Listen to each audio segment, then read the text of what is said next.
ভারতের বহু রাজ্যে এখন অনুপ্রবেশকারী চিহ্নিতকরণ নামক এক প্রশাসনিক প্রক্রিয়ায় ঝড় বইছে।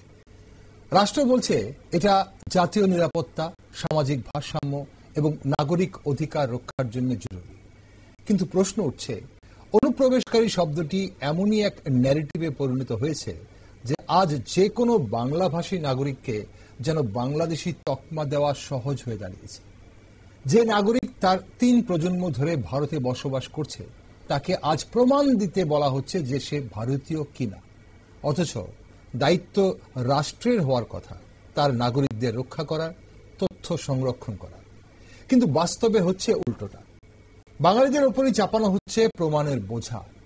রাষ্ট্র যদি নিজ ভূখণ্ড রক্ষায় সতর্ক না থাকে তবে নিরাপত্তা বিঘ্নিত হয়, এটা সত্যি। কিন্তু সেই নিরাপত্তা যদি এক বিশেষ জনগোষ্ঠী, বিশেষত বাংলাভাষীদের ওপর অনির্দিষ্ট সন্দেহ ও প্রশাসনিক নিপীড়নে পরিণত হয় তবে সেটি কি ন্যায়সঙ্গত? বিভিন্ন রাজ্যে, বিশেষ করে উত্তর পূর্ব ভারতের ত্রিপুরা ও আসামে কিংবা পশ্চিমবঙ্গ সীমান্তে যেভাবে বাঙালিদের নাগরিকত্ব, ভূমি অধিকার, এমনকি ভাষাগত পরিচয় নিয়ে প্রশ্ন তোলা হচ্ছে, তা কি শুধুই নিরাপত্তাজনিত সতর্কতা, নাকি এর পেছনে লুকিয়ে আছে একটি পরিকল্পিত ভাষাগত ও জাতিগত রাজনীতি? নমস্কার, আমি দীপেন, আর আপনারা দেখছেন নিউজ ভ্যানগার্ড। বাঙালির নাগরিকত্ব বনাম জাতিগত পরিচয়ের লড়াই নিয়ে একটি বিশেষ আলোচনায় আজ আমার সাথে স্টুডিওতে রয়েছেন বিশিষ্ট শিক্ষাবিদ, প্রাক্তন অধ্যক্ষ ডক্টর সঞ্জয় রায়। নমস্কার স্যার, স্বাগত আপনাকে অনুষ্ঠানে। স্যার, অনেকেই অভিযোগ করছেন যে দেশের বিভিন্ন প্রান্তে, বিভিন্ন রাজ্যে একটা নীরব ভাষাগত নিপীড়ন চলছে, যেখানে বাংলায় কথা বলাটাই আজকাল কিছু রাজ্যে সন্দেহজনক হয়ে দাঁড়িয়েছে, বাংলাদেশি বলে সন্দেহ করা হচ্ছে। কি মনে করেন, কি কারণে হচ্ছে এমনটা? নমস্কার। অত্যন্ত জ্বলন্ত সমস্যা সারা ভারতবর্ষে বর্তমানে এখন যেটা লক্ষ্য করছি, বাঙালি জাতি, যাত্রাভিমান বা বাঙালি সত্তা নিয়ে আজকাল অনেক টিভিতেই আমরা দেখতে পাচ্ছি, পত্রপত্রিকায় দেখতে পাচ্ছি। তো আসলে তার সঙ্গে দুটো জিনিস আমার মনে হয় জড়িত। একটা হলো যে বাংলা কথা বলা, যে বাঙালি জাতি, তো আমরা তো শুধু কেবলমাত্র ভারতবর্ষে তো শুধু পশ্চিমবঙ্গে নেই, ত্রিপুরা রাজ্য আছে, আসামেও আছে, বাংলাদেশেও আছে। এখন এটা একটা ব্যাপার, ঠিক আছে। এখন বাংলাদেশি বাঙালি এখন দু জায়গার, একটা হচ্ছে পশ্চিমবঙ্গ প্লাস ভারতীয়, আর একটা হলো বাংলাদেশ, এবং তার মধ্যে কিছুটা আবার ধর্মেরও ব্যাপার রয়ে গেছে। এটাকেও বিচ্ছিন্ন করলে হবে না, এবং এটাই বেসিক্যালি মানে দেশভাগের জন্য মূল কারণ তো এটাই ছিল। এখন আলোচনা যেটা, এটা আমি বলছি যে ম্যাট্রেসের নিচে যেরকম চাপা পড়ে থাকে, এটা তুলে আনি না। আসল কথাটা কিন্তু এটা ধর্ম ব্যাপারটা, this is the main issue, এবং তার মধ্যে এসে পলিটিক্সটা ঢুকে গিয়েছে। এখন এটা তো সত্যি কথা যে আমরা যারা নাকি যারা বাঙালিরা আছি, আমরা বাঙালিরা মানে পশ্চিমবঙ্গের বাঙালি যারা আছে বা ত্রিপুরা রাজ্য যারা আছে, মূলত আমরা একটা বিশেষ একটা অংশ জানি আমরা এই মাইগ্রেশন যেটাকে বলে, কর্মের খোঁজে আমরা অনেকেই ভারতবর্ষের বিভিন্ন জায়গায় কিন্তু আমরা মুভ করেছি। ঠিক, সেটা তো বিভিন্ন সময়, কখনো রাজনৈতিক কারণে, কখনো অর্থনৈতিক কারণে, কখনো কাজের খোঁজে। কিন্তু কাজের খোঁজে যেটা বলছি, কাজের খোঁজটা কেন আমি বললাম, কারণ কি ভারতবর্ষের বিভিন্ন জায়গায় যাদেরকে মানে যাদেরকে এই আপনার নাগরিকত্ব আমরা দেখতে পাচ্ছি যে সরকার যেটা নাকি যাচাই করছে, তার প্রেক্ষাপটটা তো হলো বেসিক্যালি বাংলাদেশ থেকে প্রচুর অনুপ্রবেশ ঘটেছে, এবং এই অনুপ্রবেশটা যে শুধু আজকে ঘটেছে তা না। এটা যদি আমরা পার্লামেন্টে 2004 সালে বা সম্ভবত জুলাই মাসের 14 তারিখ, আমাদের তখন বোধহয় শ্রীপ্রকাশ জয়সওয়াল ছিলেন, উনি পার্লামেন্টে বিবৃতি দিয়ে বলেছেন যে ভারতবর্ষে প্রায় বাংলাদেশ থেকে প্রায় 1.5 crore অনুপ্রবেশ ভারতবর্ষে এসেছে, বাঙালি এসেছে। এবং এটা 2016 সালে আমাদের যে কিরণ রিজ্জু আছে, উনি যখন স্টেটমেন্ট দিচ্ছিলেন যে ফিগারটা was telling more then 2 crore, 2 কোটি লোক। তো তার মানে কি অনুপ্রবেশ একটা এসেছে। আর সঙ্গে যেটা আছে আপনি যদি লক্ষ্য করে দেখেন, কোভিডের পরবর্তী সময় থেকে যেটা নাকি এই যে মানে এই বাঙালিদেরকে বাঙালি এই জানি কয় পরিযায়ী শ্রমিকের সংখ্যা যেটা আমরা জানতে পারছি, যে পশ্চিমবঙ্গ থেকে পশ্চিমবঙ্গ সরকার কোভিডের সময় বা কোভিডের ঠিক পরে বলেছে যারা যারা উইলিং আছেন আপনারা, সরকার একটা ওয়েবসাইট খুলেছে, বলেছে যারা নাকি those who R willing they can register their name in the website, এবং সরকারি তথ্য অনুযায়ী পশ্চিমবঙ্গ থেকে প্রায় 22 লক্ষ লোক ভারতবর্ষের বিভিন্ন জায়গায় কাজ করছে, পরিযায়ী শ্রমিক। তো বেসিক্যালি এখন তারা যদি কোথায় কাজ করছে, আমরা যেগুলো পত্র পত্রিকায় দেখছি যে 22 লক্ষ, বা যেটা তো অফিসিয়াল ফিগার, যেটা নাকি উইলিংলি দিয়েছে, কিন্তু নন অফিসিয়ালি ইট ইজ, পশ্চিমবঙ্গের মুখ্যমন্ত্রীকেও বলতে শুনেছি যেটা it is more then 50 lakhs। আচ্ছা, ঠিক আছে, তার মানে একটা বিশাল অংশের আমরা বাঙালি অংশের লোক কর্মসূত্রে বা পড়াশোনার জন্য ভারতবর্ষের বিভিন্ন প্রান্তে আছে। এখন এই যে 50 লক্ষ বা এই যে 22 লক্ষ, তাদের মধ্যে বৈধ ভারতীয় নাগরিক, সবাই কি বৈধ ভারতীয় নাগরিক? না, এটাই আমি কথাটা বলছি। এখন তার মধ্যে এসে জুড়েছে, আপনি যদি লক্ষ্য করে দেখেন যে জানি কয় অনুপ্রবেশকারীর সংখ্যা যেটা নাকি আমরা 2016 সালের লেটেস্ট ডেটাটা দেখেছি, সেটা ইজ অ্যাবাউট 2 crore। ঠিক আছে, এখন এটা বেসিক্যালি পিকড আপ মোমেন্টাম, এই যে অনুপ্রবেশ ইনফিল্ট্রেশন নিয়ে যে গভর্নমেন্ট অফ ইন্ডিয়া এতটা জোর দেওয়ার কারণটা হচ্ছে, আমরা লক্ষ্য করে দেখবেন সেটা হলো যে পেহেলগাঁওয়ের ঘটনার পেহেলগাঁও যে আক্রমণটা হলো, তারপর থেকেই কিন্তু এই যে বেসিক্যালি ইনফিল্ট্রেটর কারা, বিশেষ করে যারা নাকি বলছে যে রোহিঙ্গা বা বাংলাদেশি মুসলমান যারা আছে, যারা নাকি ভারতবর্ষে এসেছে, তাদেরকে বেসিক্যালি খোঁজার চেষ্টা করা হচ্ছে, যে বিভিন্ন জায়গায় ইনস্ট্রাকশন দেওয়া হয়েছে। এবং তার জন্য আমরা লক্ষ্য করেছি গুজরাটে, হরিয়ানায়, দিল্লি, মহারাষ্ট্র বিভিন্ন জায়গায় চেক করে ওদেরকে বিভিন্ন জায়গায় ক্যাম্পে রেখেছে, তো ওদেরকে মানে জানি ওদের নাগরিকত্ব যাচাই করছে। তো এখন বেসিক্যালি তার মধ্যে দুটো পার্ট আছে, আমি যেটা বললাম, একটা হলো যে নাগরিকত্ব যাচাই করা নিয়ে, এখন it is become definitely now political issue. Why? Because two important states, one is Bihar and West Bengal, are going for election. ঠিক আছে, সুতরাং এখন একটা তো সত্যি কথা যে আপনার যে পরিমাণে নাকি অনুপ্রবেশ পশ্চিমবঙ্গের মাধ্যমে বা ত্রিপুরা দিয়ে হওয়ার ফলে যে টোটাল যে জনসংখ্যার বিন্যাস যেটা বলি, এই বিন্যাসটা কিন্তু পরিবর্তন হয়ে গিয়েছে। এবং সেটা গতকালকে আমরা শুনেছি, আমি একটা টিভিতে দেখছিলাম যে বহরমপুরের যিনি এমপি ছিলেন, এখনো তো নেই বোধহয়, অধীর রঞ্জন চৌধুরী, উনি বলছেন যে কয়েকটা ডিস্ট্রিক্টের নাম করে বলছেন এগুলো জনবিন্যাস সম্পূর্ণভাবে পাল্টে গেছে, এবং উনি বলছেন in the days to come Bangladesh বলতে পারে যে এই রাজ্যগুলো আমরা বাংলাদেশের সঙ্গে সংযুক্ত করতে চাই, এ ডিমান্ড মে বি রেইজড। তো বেসিক্যালি যে অনুপ্রবেশটা তো দীর্ঘদিন যাবত চলে আসছে, এটা তো অস্বীকার করার জায়গা না। এখন আমি পলিটিক্সটা বলছি, কারণ কি এই অনুপ্রবেশ নিয়ে আপনি যদি লক্ষ্য করে দেখেন, অনুপ্রবেশ নিয়ে একটা দল কথা বলছে, আর একটা দল পরিযায়ী শ্রমিক নিয়ে কথা বলছে, কিন্তু কোন দলে কিন্তু একসঙ্গে দুটোর কথা বলে না। যারা পরিযায়ী শ্রমিকের কথা তুলে বাঙালি যাত্রা বিমান বা বাঙালি সত্তার যে আওয়াজটা তুলছেন, তারা কিন্তু আবার নীরবে কিন্তু তারা আবার অনুপ্রবেশটাকে ওনারা অ্যালাউ করছেন, এবং অনুপ্রবেশটা অ্যালাউ শুধু করছেন না, অনুপ্রবেশটা কিভাবে লিগেলাইজ করা যায় তার জন্য একটা মোটামুটি এই সমস্ত আধার কার্ড ব্যবস্থা করে দেওয়া, বেসিক্যালি একটা কুটির শিল্পের মতো দাঁড় করিয়ে দিয়েছে ওরা। এটা পশ্চিমবঙ্গের বিভিন্ন জায়গায় আমরা বিভিন্ন পত্রপত্রিকা বিভিন্ন সময় আমরা দেখেছি। ঠিক আছে, সুতরাং both issues are very important. both issues important, কিন্তু প্রশ্নটা এখন অনেকেই এটাই তুলছেন যে ভারতের নিরাপত্তা রক্ষায় অনুপ্রবেশকারী চিহ্নিত করাটা খুবই গুরুত্বপূর্ণ বিষয়, তাকে মানে অস্বীকার করা যায় না। কিন্তু এই একটা বিষয়কে কেন্দ্র করে বা নির্দিষ্ট ভাষাভাষী জনগোষ্ঠী যেন হেনস্থার শিকার না হয় সেদিকেও খেয়াল রাখতে হবে। সেদিকে লেখাটা কতটা গুরুত্বপূর্ণ, কারণ যারা যদি কোনো বৈধ নাগরিক, যারা ভারতীয় নাগরিক, এখন বাঙালি হয়েছে বলে, যেহেতু বাংলা ভাষা বলা আমার পার্শ্ববর্তী আরেকটা রাষ্ট্র হয়েছে, যখন দেশ ভাগ হয়েছে তখন সেটা মানে দ্বিজাতি তত্ত্বের ভাগ হয়েছিল, তার জন্য আমি কেন দোষী হব, আমাকে কেন বারবার প্রমাণ দিতে হবে, এই প্রশ্নটা তুলছেন একাংশের বাঙালিরা। না, এখন দেখুন, সবটাই আমরা মিডিয়ার শোনা, এবং সবটা মিডিয়ার সবটাই যে ভুল বলছে সেটাও না। এবং এটা তো সত্যি কথা যে কয়েকজনকে বাংলাদেশে পাঠানো হয়েছিল, পরবর্তী ওদেরকে আবার মানে আনার ব্যবস্থা করা হয়েছে বা ব্যবস্থা চলছে। তো হোয়াই দিস উড হ্যাপেন, যারা নাকি এই সমস্ত প্রক্রিয়ায় জড়িত, ঠিক আছে, এখন কে কে বাংলা ভাষা, everybody has the right to speak his own language.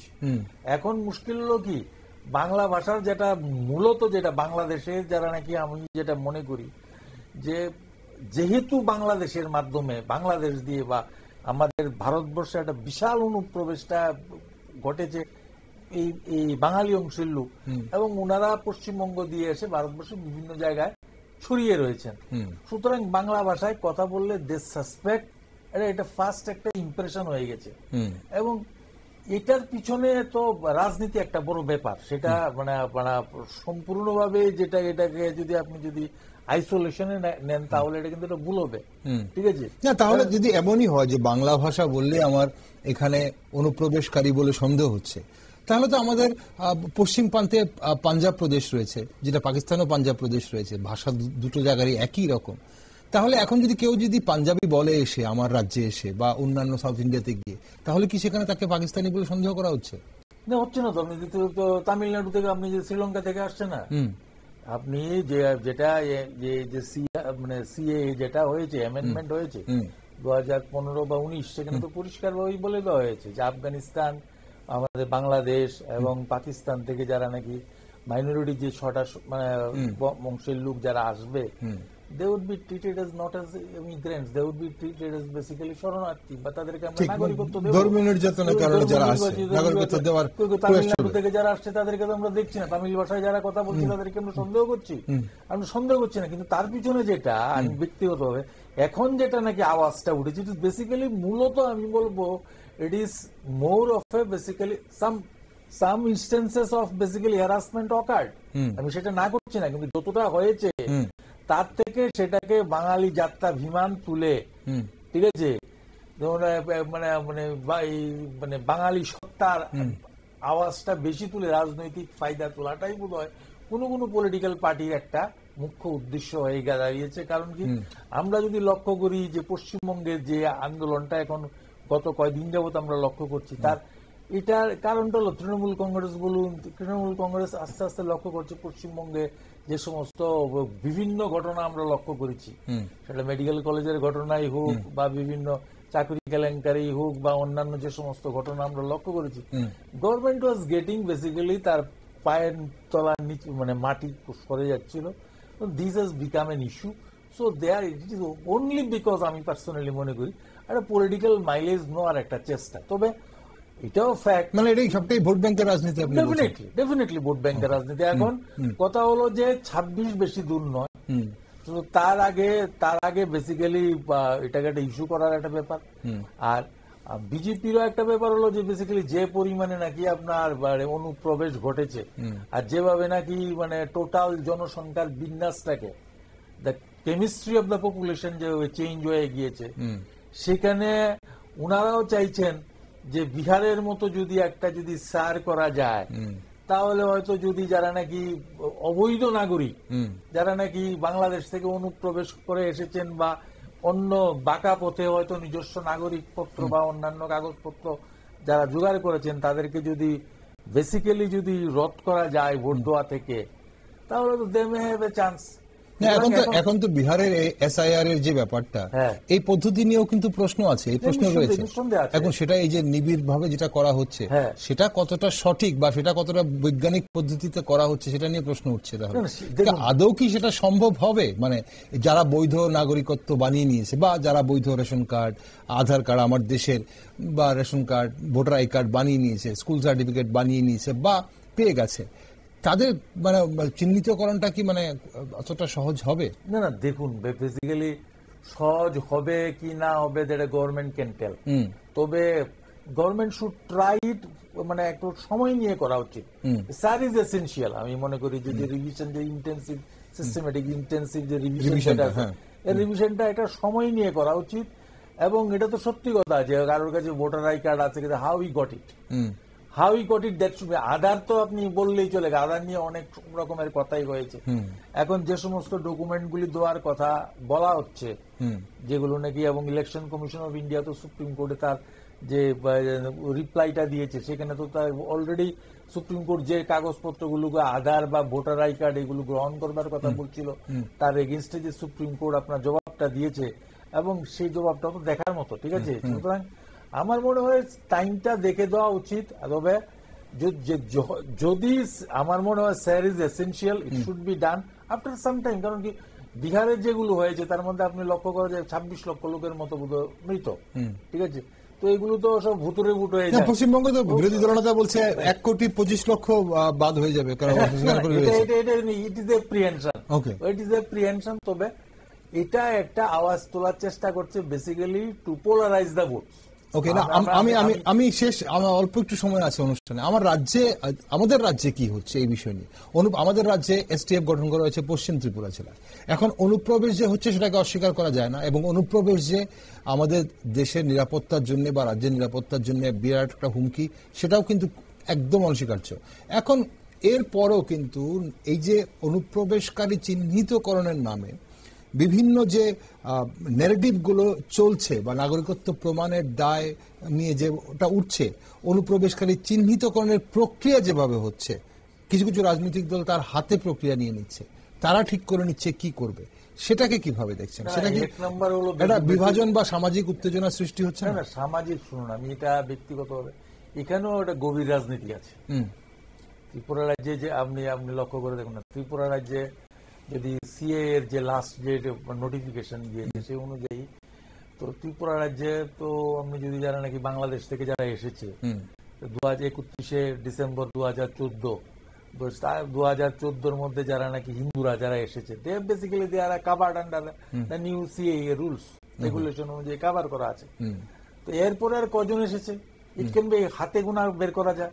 R second হলো, যারা যে দল বলছে, মানে যে পত্রপত্রিকা যে দেখতে, বিশেষ করে যে আমাদের যে টিটিএডিসি এলাকায়, তো এখন টিটিএডিসি এলাকায় আমাদের হিন্দু বাঙালি কজন আছে এটা হাতে গোনা যাবে। কারণ কি, টোটাল যখন নাকি গ্রেটার ত্রিপুরা ল্যান্ডের এখানে আরেকটা প্রশ্ন আছে স্যার, আমি একটু আপনাকে ইন্টারাপ্ট করলাম। যেহেতু অনুপ্রবেশকারী আপনি টিটিএডিসি বলছেন, এখন অনুপ্রবেশকারী মানেই কি শুধু বাঙালি? বাংলাদেশ থেকে অনুপ্রবেশকারী মানেই কি শুধু বাঙালি, বাংলাদেশি নাগরিক এবং রোহিঙ্গা? সেখানে তো অন্য জাতিগোষ্ঠীও তো আরো আছে। আপনি চট্টগ্রাম থেকে যারা এসছে, আপনার যারা চাকমা অংশের লোকজন আছে, বা আপনি যদি লক্ষ্য করে দেখেন যে আমাদের মিজোরামে যারা এসছে, তাহলে টিটিএডিসি তে কি শুধু বাঙালির কথা বলা হচ্ছে না, এদের কথা বলা হচ্ছে? এখন দে ক্যান বেটার টেল। ঠিক, অনুপ্রবেশকারী মানে সবাই হতে পারে, সবাই হতে পারে। সুতরাং এখন ব্যাপার হলো, সরকার একটা অলরেডি তার টাস্ক ফোর্স গঠন করেছে। এখন it would be the duty of those task force, ঠিক আছে, যে কারা সেটাকে আইডেন্টিফাই করা এবং তার চেক করা, ঠিক আছে, এবং উইদিন 30 days এর মধ্যে ভেরিফিকেশন করা, রিপোর্ট দেওয়া। তারপর যদি তাকে যদি এবং কি করে রিপোর্ট করবে সেটারও কিন্তু রুলস রয়ে গেছে, রেগুলেশন রয়ে গেছে। It should be intimated to the, যে দেশ থেকে এসছে সেই দেশের এমবিসি কে জানাতে হবে, দে মাস্ট বি, এবং ভ্যালিড ডকুমেন্ট, তাকে ট্রাভেল ডকুমেন্টস দিতে হবে। তো the matter is not easy. তো আমি বাংলাদেশেরও যে সমস্ত পরিযায়ী শ্রমিক ভারতবর্ষের বিভিন্ন জায়গায়, হরিয়ানা বা আপনার কি জানি কয় গুজরাট থেকে যারা এসছে, যে কয়েকজনকে অল ফর্মালিটিজ আর ডান, ঠিক আছে।